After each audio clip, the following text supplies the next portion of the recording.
was going through a situation where we didn't have health care. And that's the essence of the movie.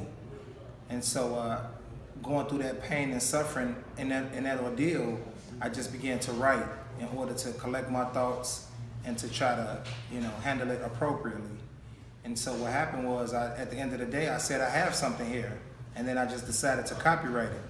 And that was between myself and the Most High, because remember, I was in my early 20s. I didn't know anything about the entertainment industry. But God gave me that vision to copyright it, and I'm glad I did. And then after that, I tried to shop the film. Went to the Writers Guild. We had a conference, and they said, Mr. Tillman, we love your script. And they asked me specifically who I want to play it. I said I want Cuba Gooding Jr. or Denzel Washington, bottom line. Because those were two of the greatest African-American actors at the time, and currently they're still extremely successful. Absolutely. So when they said, hey, you can have whoever you wanted to have in it, I said, great. So I decided to go with Denzel. And myself and the Writers Guild of America West in California, we reviewed my script for about 4 months, the treatment, the plot. I broke down everything for them because they promised me that they would not only get him to sign on to the film project, but I would be financially rewarded. So absolutely. You know what I'm saying? So I felt like it was a win-win. And then nothing happened for me after I finished discussing my film with them. And it wasn't until maybe 4 or 5 years later that I found out. They said 4 or 5 years later. When did you write the film? I wrote it in 1998. 1998. Yes, sir. And when did John Q come out? 2002. Now, explain to us what the Writers Guild is before we go into the particulars of the actual case. Because right now, we have a man from the south side of Chicago telling us he's the one who really wrote John Q. Now, this is a hard pill to swallow, very hard to believe. So before we go into it, which he actually wrote a book, by the way, called The No's of Men, The Yes of God, which lays out every single thing that he's talking about. Before we go into that, you have to explain to us first what a guild is and how you got involved with the Writers Guild. Absolutely. So the Writers Guild it's an institution outside of the Copyright Office where lay people like myself or individuals who, starving artists, struggling artists who are trying to get their break, go to the Writers Guild to register their work in hopes of getting some kind of deal, some kind of development deal. But beyond that, the Writers Guild in my research is a mechanism to circumvent the copyright process. See, what they do is, and if you look at their bylaws, which I have a copy of them, they specifically say that we do not confer statutory protection. And what that means is we are not the Copyright Office, but they're spinning people off and making people believe that they can give you prior creation when it would no otherwise exist. And so that's how they beat a lot of people in court. So basically, they're making people think that they have the power to copyright your idea for you. Absolutely. Okay, and this is what they tried to do to you. And this is what they tried to do to me. Okay, so you write John Q. You give it to the Writers Guild. You don't hear anything. At first, it's looking good. You pick Denzel Washington. Things are happening. You don't hear anything for months. Exactly. When do you find out that they made your film and took your film? Wow, almost towards 2003. And one of my film came out in 2001, right? It came out in 2002. 2002. But this was in the fall of 2002. It had already run its course through the theaters, and I hadn't seen it because I wasn't looking for it, and they never did a trailer. So they tried to sneak it under the radar because if I had seen that trailer, I could have gotten an injunction. I would have immediately gotten an injunction as it relates to Denzel being in a horror film. You gotta talk. I knew it was my work. What's an injunction? An injunction is when I get a court order to stop the release of the film until I get paid. Not just credit, but financial compensation. Wow. And so that didn't happen, because it was at the Dollar Show. It had already run its course in the theaters. I had no idea. So imagine my chagrin when I'm sitting. Much to my chagrin. Exactly. When I'm sitting at the Dollar Show with my kids, bro, and my children are looking at the screen telling me, Dad, is this us? Did this happen to us? It was profound, man. It struck me to the core. And so now, before we get into the particulars, I saw it at the Dollar Show, 87th in Harlem. So, hey, it hurts, man. And you know what? And I just want, the listeners can't see him right now, but when I look in his eyes, and if you look at this book is How many pages is this? About 500. About 500 pages. And you look at 35 piece dinner. and what it has is the documents from the court case. Everything, pretty much everything. Pictures. And Absolutely. you can see it and purchase it at therealjohnq.com. And when you look in this brother's eyes, there was no doubt in my mind, at least in my mind, that he was telling the truth. I was headed out to work, and we sat and talked for about 2.5 hours. Long time. And I introduced him to everyone who would listen at the radio station. He did an interview at that station, and it just pulled in my heartstrings. Now, after you find out, what's the first thing that you do? You go to the movie, you see something. I mean, this is like, you know, I'm an MC. I've had moments where I heard someone else singing my song, but it wasn't close enough. But I'm like, I know, because I gave a person who knows that person that CD, you know, but it's never been like this. Yeah. So what is the first thing that you do? So what I did, man, to be honest with you, I was in shock. Like, I literally watched that movie at least 7 times that day until the next morning. And like I said before, I wasn't getting up out of that seat unless it was to take the kids to the washroom.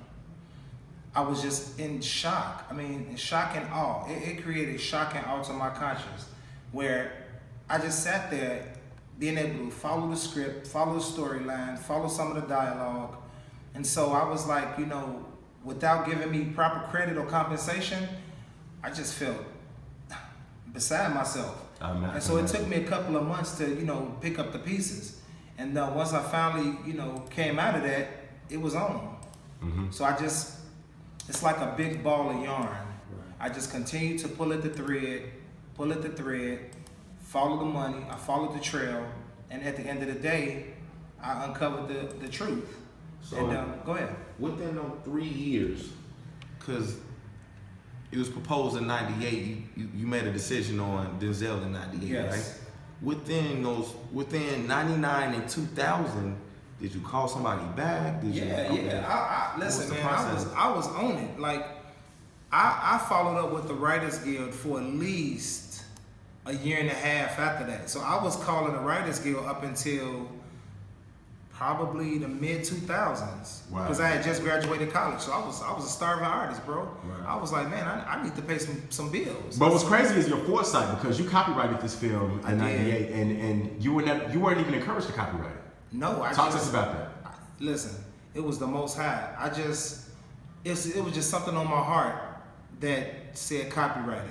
And then, hold on, I actually put the details of the film on the copyright. On my valid copyright, I specifically said that this film is about an African-American family who was dealing with a heart situation with no warning and no insurance to pay for it. Was that not what John Q was about? Right. That's exactly what it was. 1000%.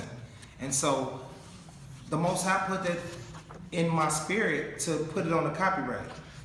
And so because I did that, excuse me, because I did that, the court system tried to navigate around it and circumvent my copyright by trying to uplift and uphold the Writers Guild certificate. And I just told you the bylaws from the Writers Guild said that we can't confer statutory protection, which means that we can't copyright. So then if you can't confer statutory protection, then what's your function? Their primary function is, when I sent my script, they had a round table and they chopped it up, they read it, they rearranged it, but they still stayed true to the essence of what I wrote. And so through my research, the Writers Guild West, WGA West, is a conduit to still works. It's like when you launder money, but they launder people's scripts. And so by the time they take your script in, at the end of the day, they try to totally change it.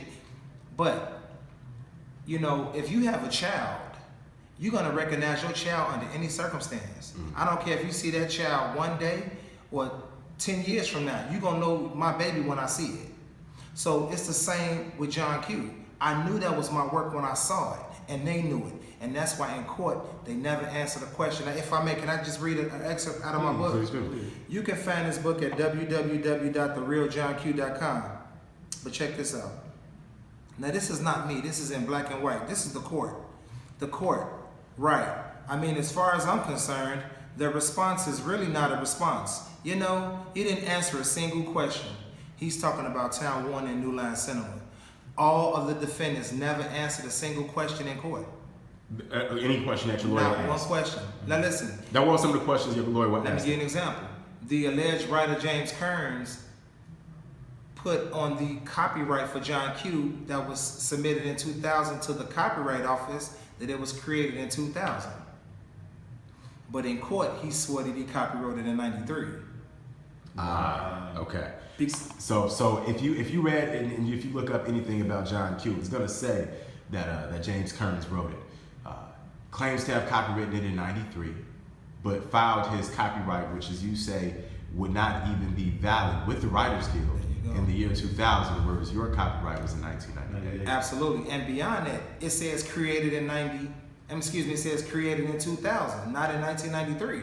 So unless you have a time machine, I don't know how that's possible. And then remember, I lived the experience, I wrote it down on paper, submitted it to the copyright, became a member of the Writers Guild, right? So it's a natural chain of events if you follow the timeline in the day. So because I beat them on the merits of the case, which by the way, it's only 4 elements I need to prove copyright infringement. 1, originality. 2, access. 3, similarities. And 4, citizenship. And I proved through all of these documents that I won on the merits of the case. The court agreed that I won on the merits of the case, and so instead of them honoring my copyright, they said, well, Mr. Tillman, you know what? Your copyright does predate James Kearns' copyright, but in this particular case, the copyright doesn't matter. I said, wow. And what was the court's reasoning for why the copyright doesn't matter? They said because a copyright is in existence the moment you put it on paper. And so my argument was, well, Your Honor, I put it on paper first because my copyright says 98. His copyright says 2000. And so in America, on this planet, 98 comes before 2000. Because I don't know what kind of nightmare y'all live in. So they decided to go with the 93 argument. Right, which he didn't have a copyright for, but he had a Writers Guild certificate. But remember, the Writers Guild says we can't confer statutory protection, which means basically what they do is try to provide prior creation when it would not otherwise exist. So are you saying that they fabricated the documents and wrote that it was written in 1993? They absolutely did. And now here's the proof. They gave me an article from 1993 from Variety.com. And I want all of your listeners, excuse me, I want all your listeners to look up Variety.com. It says it was created in 1996. So they gave me an article from Variety.com with saying that he wrote it in 93. And I said, well, Your Honor, that's impossible because the website Variety.com wasn't created till 96. So how do you give me a Variety.com article from 93? Right. Case closed. Right. So I was just destroying them on the evidence. And so what the judge did, like I just said, the defendants never answered the question. So let me get back to your original question. If I said Mr. Kearns or my attorney said, Mr. Kearns, you say you wrote it in 93, you copyrighted in 93, well, why doesn't your copyright reflect it? Your copyright says created in 2000. This is how we answer the question in court. I don't understand the question. That was his answer. I don't understand the question. And actually, really quickly, you can actually listen to the court audio on therealjohnq.com. Yes, sir. He actually has the actual court audio, and you can hear him say. Now, if I didn't win on the merits of my case, how did I get an oral argument in federal court? And I'm not an attorney. But I don't need to be an attorney to be a man, and I don't need an election to be a man. So I just had to stand up for my rights. So another answer to your question is, we asked Time Warner. We said, well, Time Warner, you said you paid Time Warner and New Line. Time Warner and James Kearns share copyright credit for John Q. So we produced that copyright in court, and then we said, well, Your Honor, if James Kearns and New Line Cinema, Time Warner, share copyright credit for John Q, then why did the Writers Guild pay James Kearns? You know what Time Warner said? I don't understand the question. So all of the defendants answered just like that. And I just read you a court transcripts out of my book saying that they never complied with discovery. So my rights was violated. Now let me share something else with you real quick. Another article that they gave us was from the Hollywood Reporter, allegedly written in 1994. But my question to you is this. The Hollywood Reporter article says that John Q was a film in production, and this is their proof that Kearns wrote it. My question to the judge is, Your Honor, why isn't James Kearns' name in the article? His name is not in the article. But this article is all they had to prove that he wrote it.